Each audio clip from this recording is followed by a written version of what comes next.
Rod Island ក៏មានមន់ស្រែក៏មានមន់ខ្មៅក៏មានបាទវាយដកក៏មានបាទអេ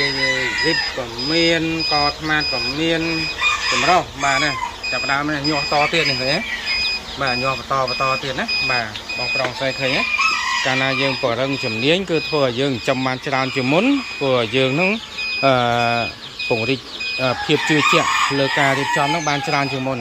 នេះបងប្រុសបងស្រីមើលត្រង់ផ្នែកបាក់សៃបងប្រុសបងស្រីគឺពេញត្រង់តែម្ដងបងប្រុសបងស្រីហើយបាទណាពេញត្រង់តែម្ដងណាបាទអញ្ចឹងគឺសម្រាប់មន់គឺបាទពេញត្រង់តែម្ដងបាទនេះខ្ញុំចែកម្លែកជូនខ្លីៗទៅបាទហើយនេះសិតតែមន់ណាបងប្រុសបងស្រីណាបាទនេះក៏កូនមន់ដែរឃើញពេញនឹងតែម្ដងនេះបាទកូនមន់ស្រែណាបាទអញ្ចឹងបងប្រុសបងស្រីបាទសំខាន់គឺការបរិញ្ញសមត្ថភាព